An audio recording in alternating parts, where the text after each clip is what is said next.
Praise the Lord. परमेश्वर की स्तुति हो, उसने ये सुंदर अवसर प्रदान किया कि एक बार फिर से मैं आपके बीच में उपस्थित होकर उन भविष्यवाणियों को जो बाइबल में लिखी हैं बता सकूं। आइए हम प्रार्थना करें।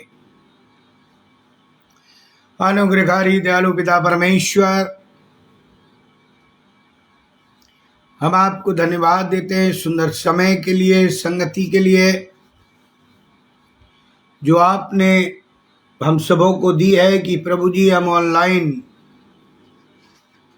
कुछ बातों को सीख सके जो भविष्यवाणी के रूप में है, जो तेरे वचन बाइबल में दी गई। प्रभु जी अब जानते हैं जब तक तेरी आत्मा की अगुवाई ना हो हम इसे समझ नहीं सकते। हमें बुद्धि ज्ञान समझ शक्ति दे ताकि हम तेरी उन गूढ़ बातों को ठीक ठीक समझ सकें जो तूने हमें बाइबल में बताई और उसी के अनुसार अपने जीवन का निर्वाह कर सकें।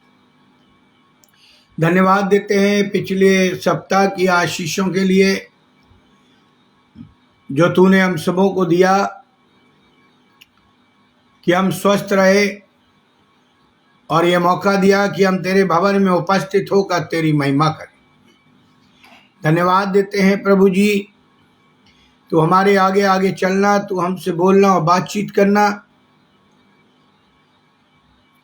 ताकि प्रभु जी तेरी महिमा हम सबों के जीवनों से हो, जिस कारण तूने हम सबों को इस पृथ्वी पर रखा है। जितने लोग ऑनलाइन जुड़ते हैं या बाद में जुड़ेंगे, प्रभु जी आप उन्हें आशीषित करें। भाई अनुपम डेविड के लिए, हमारे परिवार के लिए प्रभु जी हम विनती प्रार्थना करते हैं। जो सेवकाई का बोझ आपने हम सबों को दिया है, होने दे प्रभु जी कि हम उस सेवकाई को विश्वास और ईमानदारी से पूरा कर सकें, ताकि जब तू आए तो हम सब बादलों पर एक साथ उठाए जाए, प्रभु यीशु क्रीस्त के द्वारा, आमीन। जैसा मैंने आपको बताया था, पैलेस्टाइन या फलस्तीन के विरुद्ध भविष्यवाणियां, अभी हम उसी में चल रहे हैं और उसी के पास एक नगर बताया गया है जिसका नाम सोर है, या अंग्रेजी में टायर कहते हैं। आज हम इस पर ही चर्चा करेंगे। आप निकाल लीजिए मेरे साथ यहेजकेल नबी की पुस्तक, उसका 28 अध्याय और उसके पहले पद से 19 पद तक मैं कुछ बातें आपके लिए पढ़ना चाहूँ।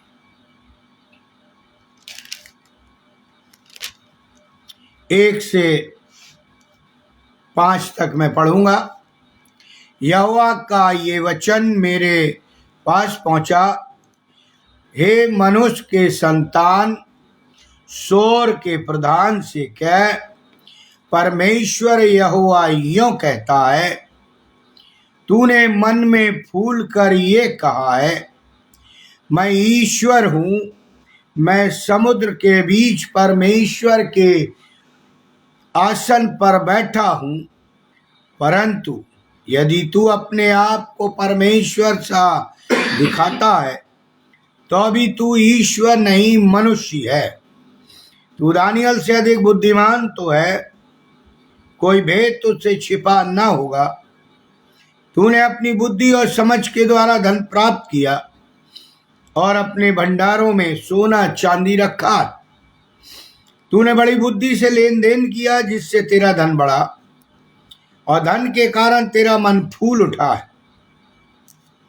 परमेश्वर अपने वचन के पढ़े और सुने जाने से पर आशीष दे। और अम्मोन और फलस्तीन के बाद अब सोर नगर, ये अध्याय 26 से ही प्रारंभ हो जाता यहेजकेल नबी में। इसके पतन की भविष्यवाणी 26 अध्याय से प्रारंभ हो जाती और जो आगे चलती। मैंने आपको बताया था फलस्तीन राज्य 5 नगर राज्यों का सम्मिलित नाम था। यह आप ध्यान में रखिएगा। पुराने नियम के प्रारंभिक इस्राएल राजा शाऊल तथा राजा दाऊद के समय में इसमें इस्राएलियों के साथ जनजात की शत्रुता बनी हुई थी। जनजात शत्रु थे, इसलिए बार बार युद्धों का वर्णन इसमें मिलता है। और फलस्तीन जो है यहूदा के प्रदेश के पश्चिम में स्थित, जो एजियन सागर के आसपास के क्षेत्र से आए भूमध्य के सागर के पूर्वी किनारे पर बस गए थे और वे इस्राएलियों के सदा के शत्रु रहे हैं या ठहरे। अब मैं आपको ले चलता हूं सोर नगर के विरुद्ध दंड की भविष्यवाणी की।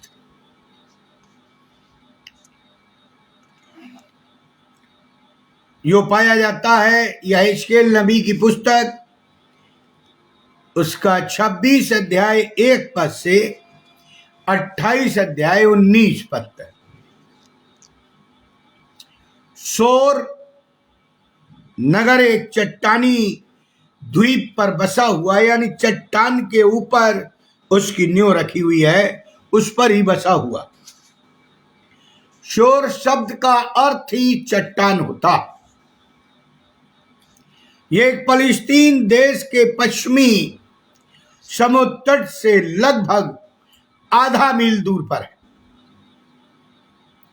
जिसके विरोध में परमेश्वर ने अपने दास यहेजकेल से भविष्यवाणी करवाई। परंतु नगर का एक भाग समुद्र तट पर भी बसा हुआ है। यहूदा राज्य के साथ सोर नगर का व्यापार संबंध था। पहला राजा उसका 5 अध्याय और उसका 9 पद मैं आपके लिए पढ़ देता हूं, तब आपको मेरी बात समझ में आएगी। 5 सोर के राजा हीराम ने अपने दूत सुलेमान के पास भेजे। अब 5वां पद, मैंने अपने परमेश्वर यहोवा के नाम का एक भवन बनवाने की ठान रखी है, अर्थात उस बात के अनुसार जो यहोवा ने मेरे पिता दाऊद से कही थी, तेरा पुत्र जिसे मैं तेरे स्थान में गद्दी पर बैठाऊंगा वही मेरे नाम का भवन बनवाएगा। सोर के राजा ने राजा सुलेमान के पास अपने दूत भेजे, क्योंकि उसने सुना था कि वो अभिषिक्त होकर अपने पिता के स्थान यानी राजा सुलेमान अपने पिता के बाद गद्दी पर बैठ रहा है। और फिर आगे की बातें लिखी हुई। प्रियो, 9 अध्याय 10 से 14 पद, 26 से 28 पद इस बात की गवाही देता है और अध्याय ये गवाही देते हैं कि सोर नगर था। क्या कारण है कि नबी यहेजकेल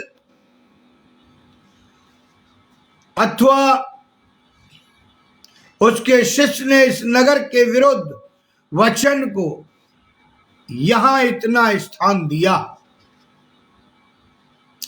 कई लोग अंदाज लगाते हैं, संबतकारण है कि ईसा पूर्व 586 में के बाद सोर और मिस्र देश नबूकदनेस्सर का विरोध करते रहे, जिसको नबी एजकेल परमेश्वर की ओर से न्याय दंड का साधन मानते थे। ये कारण भी संभव है कि सोर के समृद्ध व्यापार के कारण सोर में परमेश्वर के विरुद्ध एक अभिमान की भावना आ गई थी। सोर इतना धनाढ्य हो गया था अपने समुद्री व्यापार के कारण कि वो परमेश्वर ही अपने आप को मान बैठा था। एजकेल 28:5-6 में लिखा है, तो बुद्धिमान व्यापारी है, तूने बुद्धि से व्यापार में अपनी धन संपत्ति बढ़ाई है।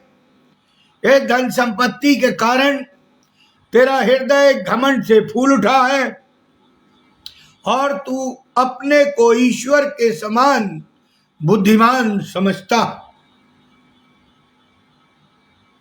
सोर के विरोध वचन की तिथि भी है। राजा यहोयाकीम की बंधुआई का 11वां वर्ष है। ये ईसा पूर्व 586 लगभग रहा होगा। सोर का दोष यह है कि यह यरूशलेम के पतन पर आनंद मनाता है, खुशी मनाता है। सोर नगर अब मैं फूलूंगा फलूंगा, पद 2 में ऐसा कह रहा।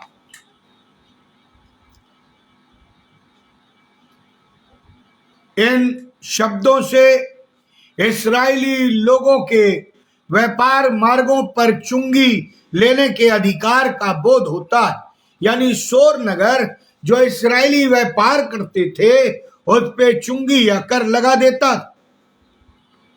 राजा सुलेमान के काल से इस्राएली लोगों को यह अधिकार प्राप्त था, मैं तुझे मानो नंगी चट्टान बना दूंगा।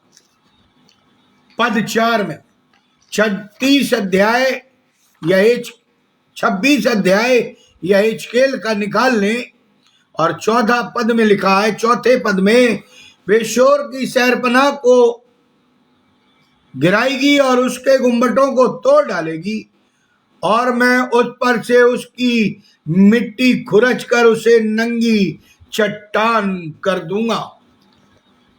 ये परमेश्वर ने भविष्यवाणी सौंप रखी है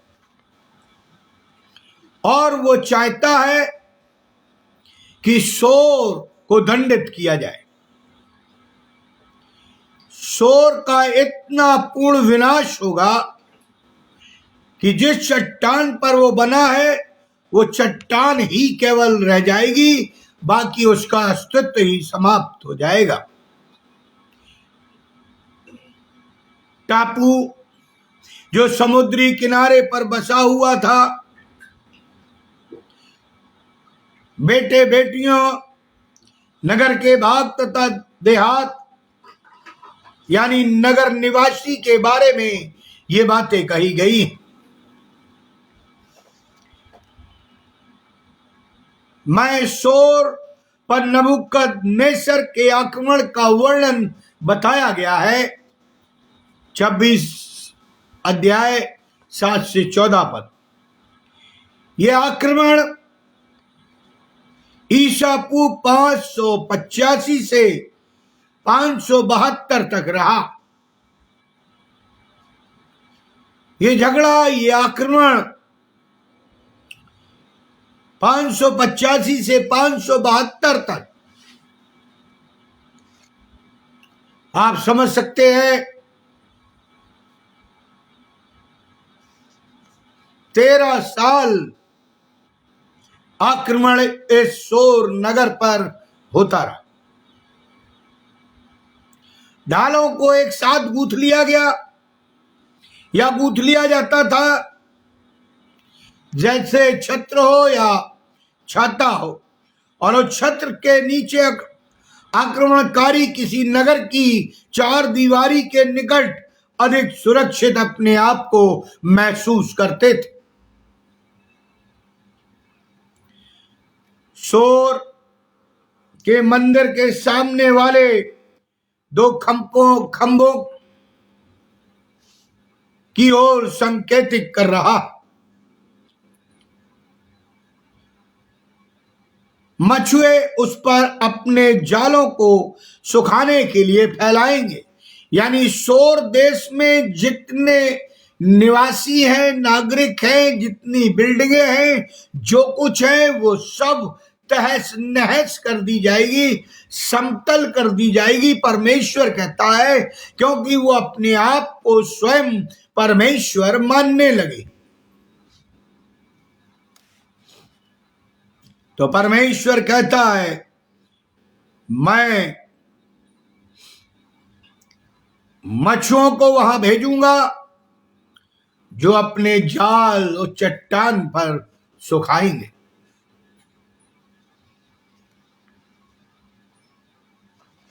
यहां एक टापू का भी वर्णन है, तटवर्ती देश। ये देश छोटे छोटे नगर और राज्य थे। जो छोटे छोटे नगर और राज्य थे वो सोर के अधीन थे, क्योंकि सोर एक चट्टान पर बसा हुआ था। ये नगर राज अपनी समृद्धि के लिए सोर नगर पर निर्भर रहते थे। सोर के विनाश के कारण इन नगर राज्यों के सामंत लोग उसके लिए शोक करेंगे, ऐसा बाइबल कहती। बाइबल बता रही है कि जो लोग सोर नगर पर आश्रित हैं, जो लोग सोर के बारे में जानते हैं, समझते हैं कि वो धनाढ्य है, उसने अपने आप को समुद्र के बीच में पानी पर परमेश्वर ठहराया हुआ है। परमेश्वर कहता था, जो उन पर आश्रित है वो भी जान लेंगे कि मैं यहोवा।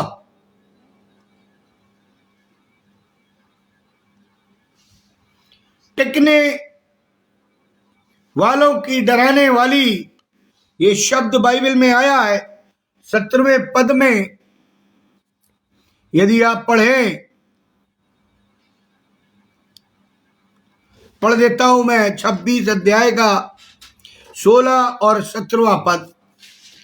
तब समुद्री तट देशों के सब प्रधान लोग अपने अपने सिंहासन पर से उतरेंगे और अपने बागे और बूटेदार वस्त्र उतार कर थरथराट के वस्त्र पहनेंगे और भूमि पर बैठकर क्षण क्षण में कांपेंगे और तेरे कारण विस्मित रहेंगे।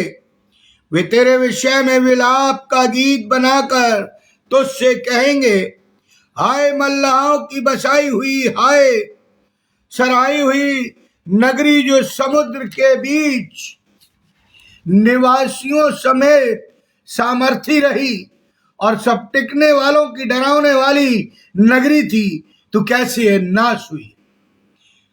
तेरे गिरने के दिन टापू कांपेंगे और तेरे जाते रहने के समय समुद्र के सब टापू घबराएंगे। परमेश्वर ने कहा, मैं तुझे पूरी तरह से नाश कर दूंगा,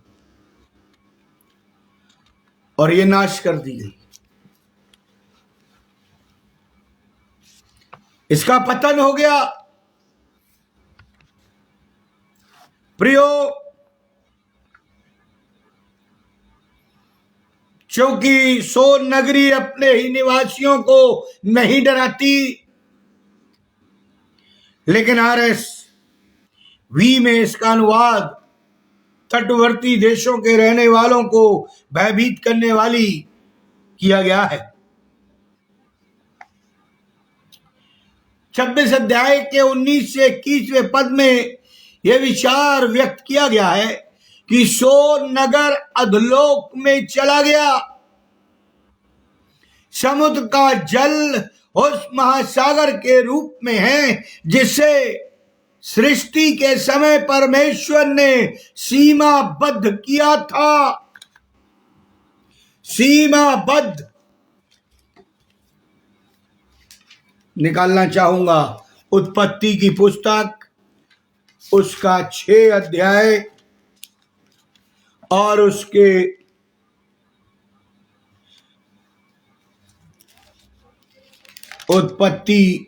6 अध्याय से 9 पद पढ़े तो आपको मालूम हो जाएगा कि ये नूह के समय में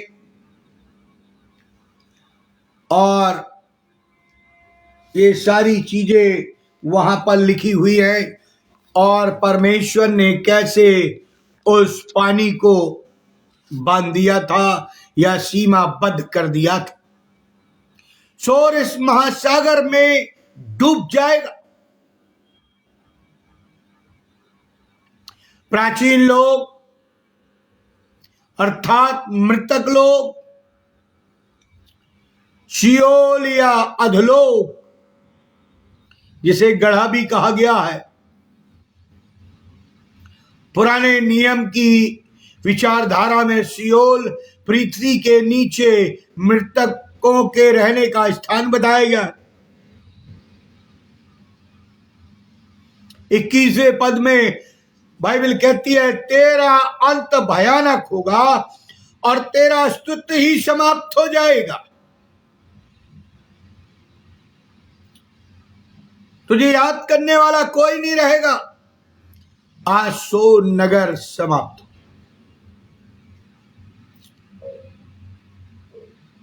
31 अध्याय 14 से 18 पद, 32 अध्याय 13 से 32 पद। यह हिजकेल 31 अध्याय पढ़ देता हूं मैं आपके लिए। 32 अध्याय 31 और 32 में लिखा हुआ, देखिए क्या लिखा हुआ। 31 में पढ़ देता हूं मैं, 14 से 16। यह इसलिए हुआ कि जल के पास के सब वृक्षों में से कोई अपनी ऊंचाई न बढ़ाए, न अपनी फगनी को बादलों तक पहुंचाए, और उसमें से जितने जल पाकर दृढ़ हो गए हैं वे ऊंचे होने के कारण सिर न उठाए, क्योंकि वे भी सब के सब कब्र में गड़े हुए मनुष्यों के समान मृत्यु के वश करके अधोलोक में डाल दिए जाएंगे। प्रियो, अधोलोक में डाल दिए जाएंगे। आज सोर नगर कहां? टायर, जिसको बाइबल में अनुवाद किया अंग्रेजी में टायर। परमेश्वर जो कहता है वो करता। परमेश्वर हमारा योजनाबद्ध परमेश्वर है। परमेश्वर ने सारी पृथ्वी को बनाया, स्वर्ग और पृथ्वी का निर्माण किया, और वो अपने हिसाब से आगे बढ़ता। लेकिन जो उसके विरुद्ध सिर उठाते हैं या उसके विरुद्ध कार्य करते हैं, वो उन्हें चेतावनी भी देता। और जब हम लोग नहीं चेतते, वे लोग नहीं चेतते, तो वो उन्हें भविष्यवाणियों के द्वारा बता देता है कि तेरा भविष्य क्या है, तेरा अंत भयानक होगा और तेरा अस्तित्व ही समाप्त हो जाएगा। सोर का स्वाभिमान निश्चित कि वो सर्वश्रेष्ठ है। सनीर पर्वत जिसका दूसरा नाम हरमोन पर्वत भी कहा जाता है। बाशान गली के पूर्व और उत्तर में यह प्रदेश था। कित्तियों का द्वीप, कदाचित कुप्रुस द्वीप, आधुनिक युग में साइप्रस कहा गया। एलीशा यहां पर विद्यमान है। नबी एलीशा से यहां कोई संबंध नहीं है, लेकिन उसका वर्णन जहाज के मल्लाहों और कर्मचारियों का वर्णन। मैं ये इसलिए आपको इतिहास बता रहा हूं कि देखिए, परमेश्वर की प्लानिंग अदन की वाटिका से मनुष्यों को जब उन्होंने पाप किया, बचाने के लिए, उद्धार के लिए परमेश्वर की प्लानिंग प्रारंभ हो जाती। और अपनी जाति को भी बचाने के लिए, इस्राएल को भी। और कैसे पूरी होगी, पूरा वर्णन बाइबल में दिया गया।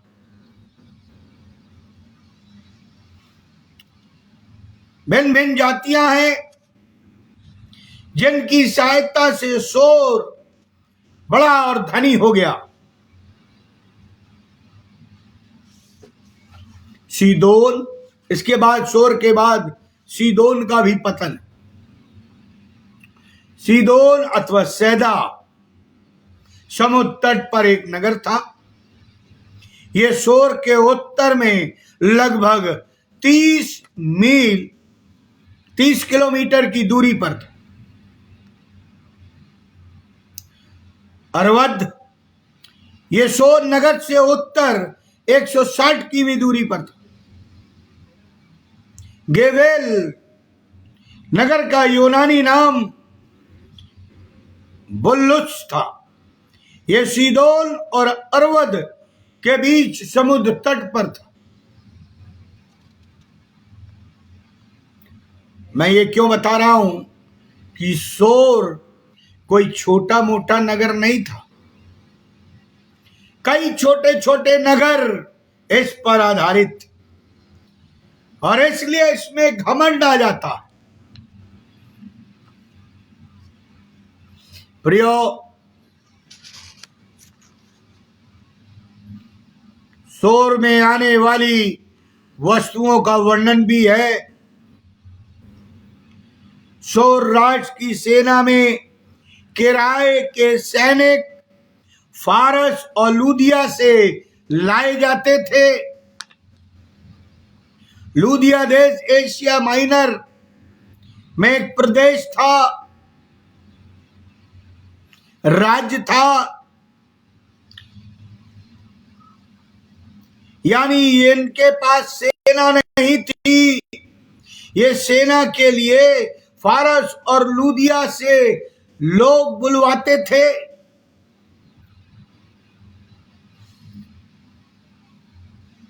पूत भी एक नगर था जो उत्तर अफ्रीका में कुरेन प्रदेश था। RSV में हेलेक है जो एशिया माइनर में किलिकिया प्रांत था। मैं उस समय की बात बता रहा हूं जब यह अपने आप में घमंड करता। सोर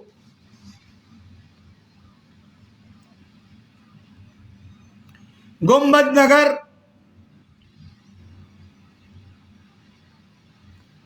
पद 12 से 25 संभवतः उत्तर सीरिया में था। इसमें नगरों की सूची का क्रम दिया गया। ये शहर पश्चिम से शुरू करके पूर्व तक और दक्षिण से उत्तर तक तरशीश, इसमें दो अनुमान है। या तो ये स्पेन या सार्दिनिया में है।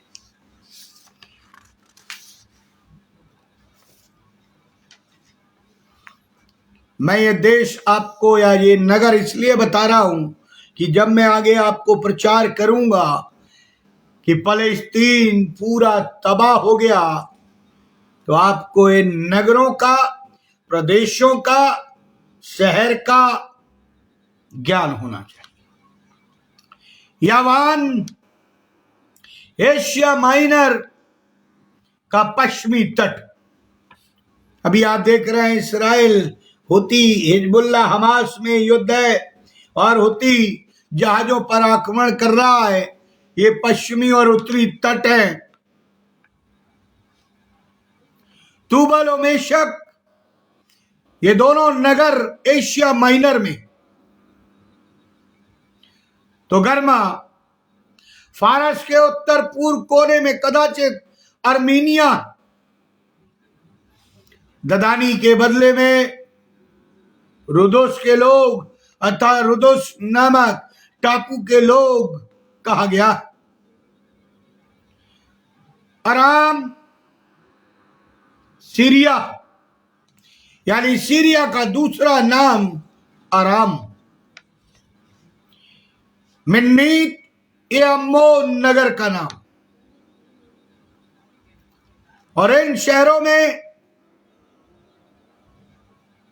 गेहूं, पनग और मधु की खेती हुआ करती।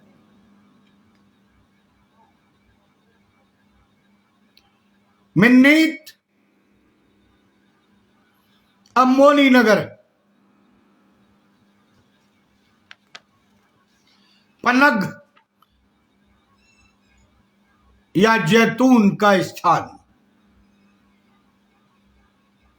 हेलबोन, ये नगर दमिश्क से उत्तर में लगभग 20 किलोमीटर दूरी पर। यहां का मद यानी मदिरा प्रसिद्ध। वदान और यवान का मेल बढ़ेगा, ऐसा बाइबल में लिखा था। यानी उजाला, उजाल से दाख मधु, ये आएगा और उजाल और ददान एक हो जाएंगे और ये अरब देश में पाए जाते हैं। मेसोपोटामिया के आसपास थे उजाल और ददान। हारान से अब्राहम निकल कर आया। अब्राहम आप जानते हैं कौन है, कौन था? बाइबल क्या बताती? आज परमेश्वर ने अब्राहम को आशीष दी, जिसकी वजह से हम और आप आशीषित हुए।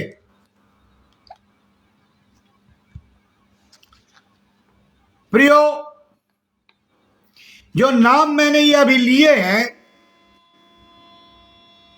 बाइबल कहती है सब नाश हो जाए, ये नहीं बचेंगे। और आप देख रहे हैं गाजा से जब लड़ाई शुरू हुई तो लेबनान और बढ़ती जा रही। क्यों? क्योंकि ये परमेश्वर ने भविष्यवाणी की, तू मेरे लोगों पर हंसा जब वो पीड़ा में थे, तू मेरे लोगों से लड़ा जब वो दुख दर्द में थे, तूने अपने आप को जो समुद्र के बीच के तट पर विद्यमान है स्वयं परमेश्वर मान लिया है। तू धनाढ्य हो गया है, तेरा व्यापार बढ़ गया है, लोग तुझ पर आश्रित हो गए, लेकिन मैं बताता हूं तू सर्वनाश कर दिया जाएगा। सर्वनाश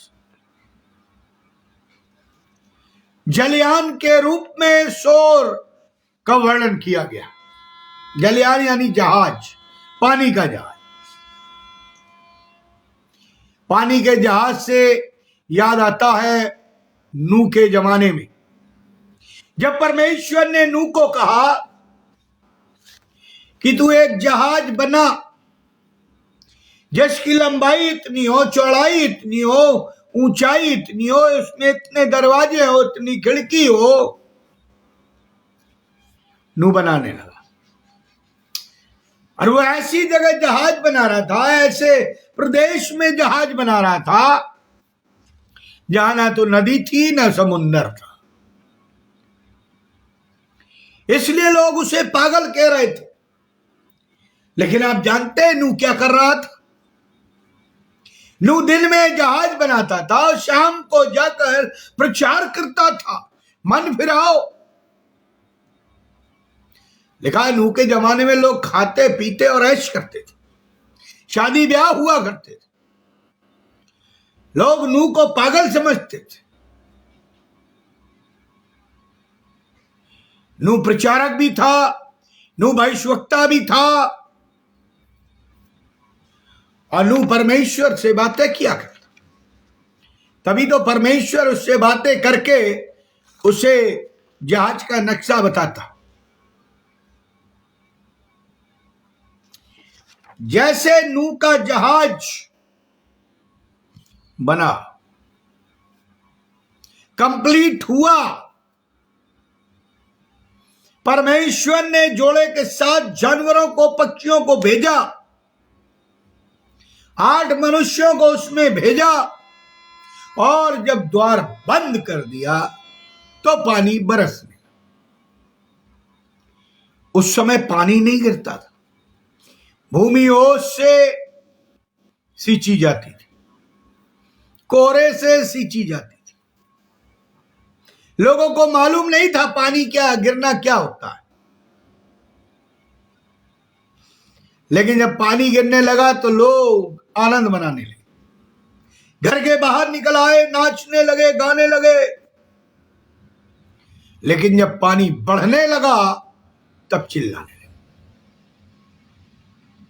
सोते फूट निकले। 40 दिन और 40 रात पानी गिरा। शोर के ऊपर भी आप इतिहास पढ़े, नबूकदनेस्सर राजा ने 13 साल चढ़ाई की, 13 साल लड़ाई की और पूरा तबाह कर दिया, पूरा तबाह कर दिया। लिखा है मैं तुझे जहाज, तेरा जहाज जो समुन्दर के बीच में तू एक चट्टान पर बना हुआ है, तुझे एक जहाज की तरह उसी समुन्दर में डुबो दूंगा। जहां सौर राष्ट्र सोचता था कि उसकी शक्ति अजय है, अब उसे कोई हरा नहीं सकता, वो परमेश्वर के तुल्य है, उसे कोई नाश नहीं कर सकता, उसके व्यापार खत्म नहीं कर सकता। परमेश्वर कहता मैं तुझे वही डुबा दूंगा। जो तेरे लिए गर्व की बात है वो तेरे लिए शर्म की बात हो जाएगी।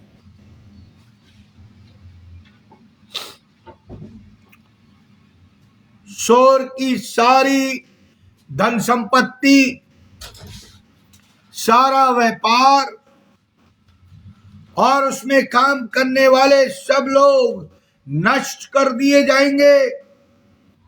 27 अध्याय उसका 28 और 29 पद मैं आपके लिए पढ़ना चाहूंगा। यहेजकेल 27 उसका 28 और 29 पद देखिए क्या लिखा हुआ। तेरे माझियों की चिल्लाहट, के शब्द के मारे तेरे आसपास के स्थान कांप उठेंगे। सब खेने वाले और मल्लाह और समुद्र में जितने माझी रहते हैं वे अपने अपने जहाज पर से उतरेंगे। यानी अब वो दोबारा जहाज नहीं चला पाएंगे। प्रियो, परमेश्वर वैभवशाली, परमेश्वर पराक्रमी है। परमेश्वर कहता है माझी और मल्लाह और वैभवशाली जहाज के नष्ट कर दिए जाने से विलाप करेंगे। यानी वो नगर तबाह कर दिया जाएगा। अब उसमें व्यापार लाख कोई चीज नहीं बचेगी।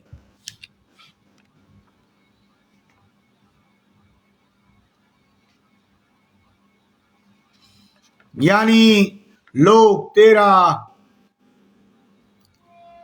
उपहास करेंगे, ताना मारेंगे, क्योंकि तू घमंडी हो। 28वें अध्याय में सोर के राजा के विषय में लिखा हुआ 1 से 10 पद। राजा यानी शासक, सोर नगर का राजा यानी सोर नगर का मानवीकरण। सोर का राजा कहता है, जो उसमें कविता लिखी हुई है बाइबल में, मैं ईश्वर हूं। यद्यपि तू अपने आप को परमेश्वर सा दिखाता है, फिर भी तू ईश्वर नहीं मनुष्य है। जान ले कि तू मनुष्य ही है। प्रियो,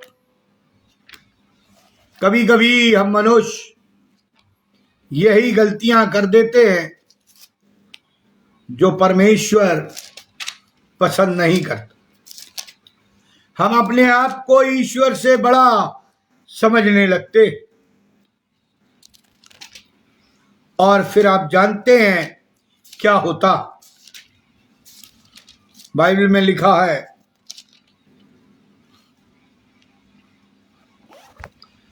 दानियल एक दर्शन देखता है, सोने की मूर्ति का दर्शन देखता है जिसकी ऊंचाई 60 हाथ, चौड़ाई 6 हाथ, कि उसको बेबीलोन के प्रांत के दूरा नामक मैदान में खड़ा कराया और सबसे कहा कि दंडवत कर। दानियल को फंसाने के लिए लोगों ने राजा को फंसा दिया। इतना ही नहीं, लेकिन आप जानते हैं परमेश्वर ने दानियल और शद्रक, मेशक, अबेदनगो को कैसे बचाया। बाइबल कहती है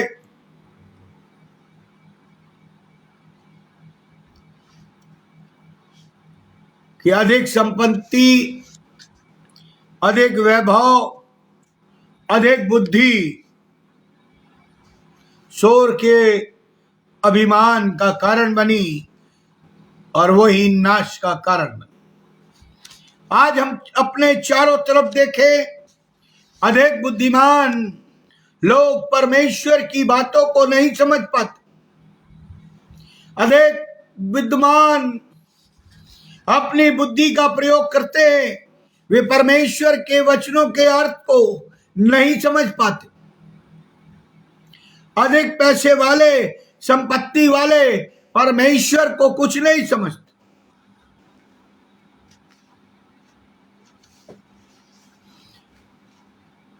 परमेश्वर कहता है कि मैं शोर की कब्र उसी समुंदर में जहां पर वो स्थित है बना दूंगा। 28 अध्याय के 8 पद में आप पढ़ सकते हैं। समुद्र के बीच में जो उसकी शान हुआ करता था, जो उसका जलवा हुआ करता था, परमेश्वर कहता है मैं उसे वहीं दफन कर दूंगा। लेकिन आप जानते हैं दफन की प्रक्रिया समुद्र में नहीं हो सकती। दफन, मरने वालों को दफन किया जाता, गाड़ा जाता, लेकिन समुद्र में नहीं गाड़ सकते।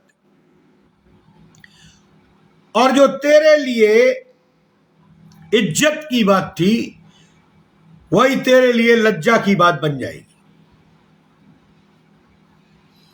यानी तू बगैर मिट्टी के दिए हुए ही समाप्त हो जाएगा।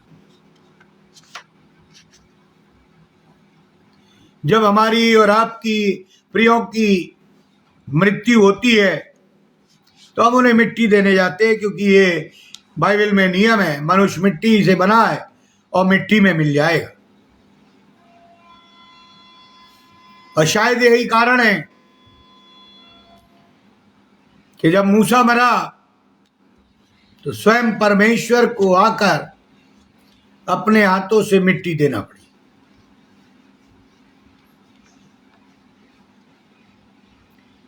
बेबीलोन की सेना शोर को नष्ट कर देगी। यानी शोर का महानगर ईश्वरीय नहीं है, मानवीय ही है।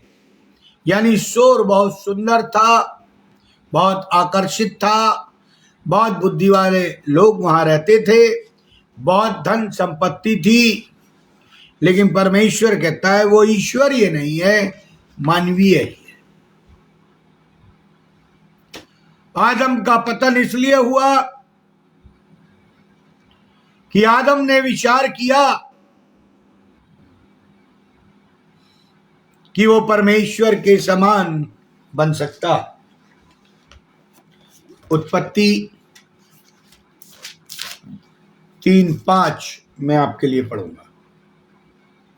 वरन परमेश्वर आप जानता है कि जिस दिन तुम उसका फल खाओगे उसी दिन तुम्हारी आंखें खुल जाएंगी और तुम भले बुरे का ज्ञान पाकर परमेश्वर के तुल्य हो जाओगे। आदम भी परमेश्वर के तुल्य बनना चाहता था। यह शैतान ने उसको भड़का दिया क्योंकि रोज परमेश्वर उससे मिलने आता। संध्या के समय वो आदम को आवाज मारता था, उससे बातें करता था। लेकिन जैसे ही उन्होंने उस फल को खाया, परमेश्वर ने अदन की वाटिका से निकाल दिया। वो परमेश्वर के तुल्य तो नहीं बन सका। उसने अपने आत्मिकपन को नष्ट कर दिया। कई बार हम मसीही लोग भी जब परमेश्वर हमें आशीषित करता है, धन संपत्ति बुद्धि सब देता है, तो फिर हम अपने ही आप को परमेश्वर या खुदा मान लेते। फिर हम परमेश्वर के कार्य करना नहीं चाहते, परमेश्वर के भवन में उपस्थित होना नहीं चाहते। हम चाहते हैं जो हम कह रहे हैं वही किया जाए, क्योंकि हम धनाढ्य हैं, हम बुद्धिमान हैं, हम संपन्न हैं। लेकिन परमेश्वर कहता है तुम ईश्वर नहीं मनुष्य। और इसलिए आदम का पतन हो गया। शैतान जो पहले स्वर्ग में रहता था, स्वर्गदूतों का प्रधान था, उसने भी परमेश्वर के तुल्य बनने की कोशिश, बगावत कर दी और वो गिरा दिया गया। उसका वैभव, उसकी सामर्थ, उसकी बुद्धि घमंड से भर गई थी।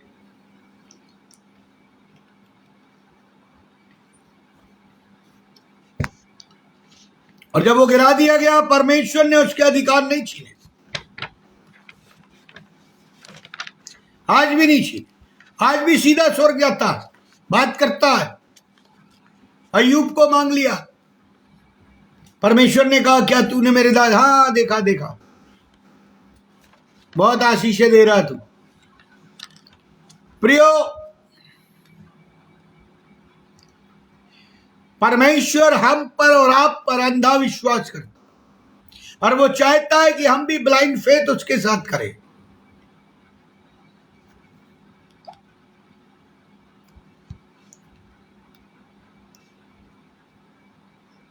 अट्ठाईस 11 से 19 यदि आप पढ़ेंगे,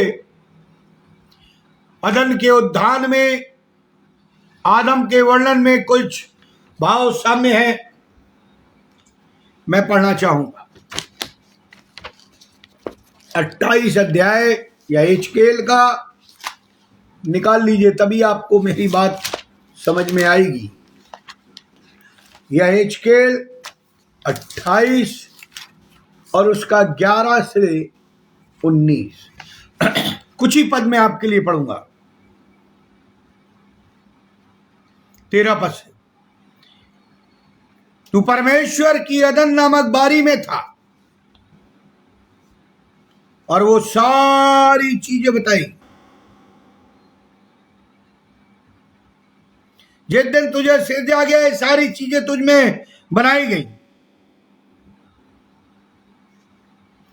तू करूप था, परमेश्वर के पवित्र पर्वत पर रहता था। तू आग सरीखे चमकने वाले मणियों के बीच चलता फिरता था। जो मणियां थी वही उसका आग का कारण बन गई। उसे अदन के उद्यान का रूपक माना गया था।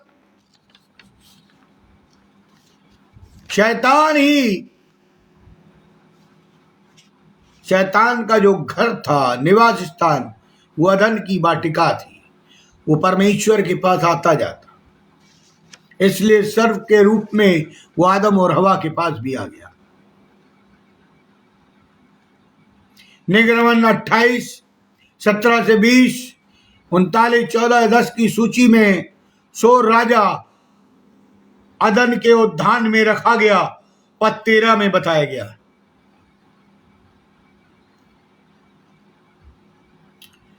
तू छाने वाले अभिषेक करूप था। यानी जो सोर नगर है, वहां पर पूरा शैतानी काम विद्यमान था। इसलिए परमेश्वर कहता है, मैं तुझे नाश कर दूंगा। प्रियो, पतन परमेश्वर के द्वारा नहीं, पवित्र आत्मा के द्वारा नहीं, शैतान के कार्यों से हम खुद कर लेते। प्रियो,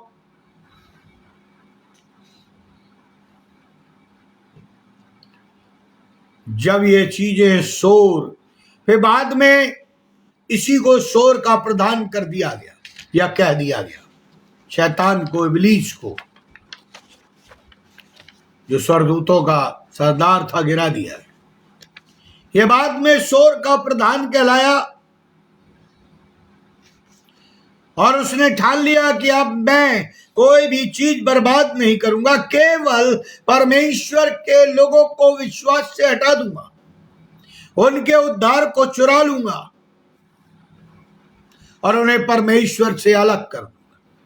और परमेश्वर ये चाहता है कि वो हमें और आपको उद्धार करे और बचा ले।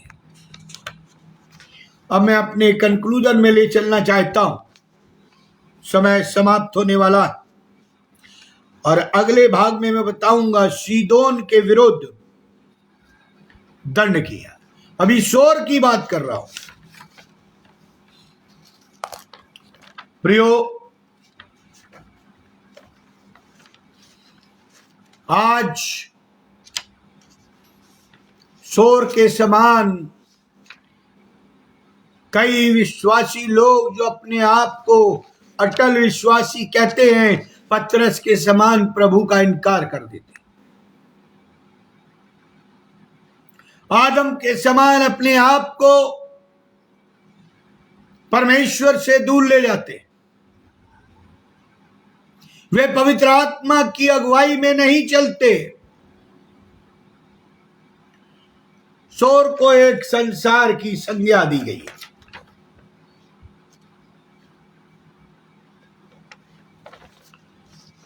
यह संज्ञा क्योंकि इसमें सब सुख और भोग विलास के मनुष्य के प्रसाधन पाए जाते हैं, साधन पाए जाते। और इसी शोर नगरी में परमेश्वर का वर्चस्व चलता, इस संसार में परमेश्वर का अधिकार चलता। इसलिए तो कहता है, मैंने तुझे स्वर्ग और पृथ्वी का अधिकार दिया। प्रियो, मैं ये कहना चाहता हूं, जो परमेश्वर ने हमें आशीष दी है, चाहे वो बुद्धि के रूप में हो, चाहे संपन्नता के रूप में, संपत्ति के रूप में हो, चाहे पैसों के रूप में हो, चाहे बच्चों के रूप में हो, किसी भी रूप में हो, ऐसा ना हो कि हमें घमंड आ जाए और परमेश्वर नाश कर दे। क्योंकि लिखा है, घमंड से चढ़ी हुई आंखें परमेश्वर को बर्दाश्त नहीं। वो जलन रखने वाला परमेश्वर है। इसलिए प्रियो, हम परमेश्वर का भय माने, अपने बीच से शैतान को दूर करें, जो हमें लालच देता है, जो हमें परमेश्वर से दूर ले जाना चाहता है। और ये तभी होगा जब हम और आप अपने आप को प्रार्थना में घुटनों पर जाकर पवित्र आत्मा की अगुवाई में उसके साथ संबंध बनाना चाहिए कि हे पिता परमेश्वर, तू हमारे उद्धार को बरकरार रख, शैतान चुराने ना पाए, हमें सल बना कि हम तेरा तिरस्कार ना करें। और जब हम ऐसा करेंगे तब पवित्र आत्मा हमारी अगुवाई करेगा। और मैं कहना चाहता हूं, वो शोर में और आज के शोर में कोई अंतर नहीं। वो भव्य था, आज का संसार भी भव्य है, हमारे आसपास का वातावरण भी भव्य है, चकाचौंध है, जो हमें परमेश्वर के प्रेम से अलग। इसलिए प्रियो, हम पश्चाताप करें, नम्र और दीन बने, एक दूसरे को क्षमा करें और प्रभु में बढ़ते जाएं। तब परमेश्वर हमें शिरोमणि बनाएगा। तब परमेश्वर हमें अपने साथ बादलों पर ले जाएगा। हम स्वर्ग के अनंत जीवन के अधिकारी होंगे और परमेश्वर का उद्देश्य हम सबों में पूरा हो जाएगा। आइए हम प्रार्थना करें। अनुग्रहकारी दयालु पिता परमेश्वर, धन्यवाद देते हैं प्रभु जी कि जो जो भविष्यवाणियां तूने की, या तो वो पूरी हो चुकी या पूरी हो रही है और भविष्य में पूरी होंगी। हम धन्यवाद देते हैं आज के पवित्र दिन के लिए कि आपने ये होने दिया कि हम तेरे भवन में उपस्थित होकर तेरी महिमा करें। प्रभु जी, हम विनती प्रार्थना करते, हम सबों से बोलिए और बातचीत करिए, ताकि हम घमंडी ना हो। जो भी आशीष हमें मिली है, जो भी दान और वरदान मिला है, वो हम तेरे महिमा के लिए, तेरे राज की बढ़ोतरी के लिए, आत्माओं को जीतने के लिए इस्तेमाल कर सके। ताकि जब तू आए तो हम बादलों पर उठाए जाए। भाई अनुपम डेविड के लिए, उनके परिवार के लिए, मेरे लिए, मेरे परिवार के लिए हम सबों को आशीषित करें, और जितने भी ऑनलाइन जुड़े हैं या जुड़ेंगे उन्हें आशीषित करें, ताकि सब तेरी आत्मा की अगुवाई में अपने जीवन को जिए और अनंत जीवन के सहभागी हो, प्रभु यीशु ख्रीस्त के द्वारा, आमीन। और परमेश्वर पिता का प्रेम, प्रभु यीशु मसीह का अनुग्रह, पवित्र आत्मा की सहभागिता हम सब विश्वासियों के साथ, और जितने भी ऑनलाइन जुड़े या जुड़ेंगे जब तक तो दोबारा आने से ठहरता है, जीवन के अंत तक बनी रहे, आमीन। परमेश्वर आप सबों को आशीष दे। आप अपने प्रेयर रिक्वेस्ट हमारे व्हाट्सएप नंबर पर भेज सकते हैं, आमीन।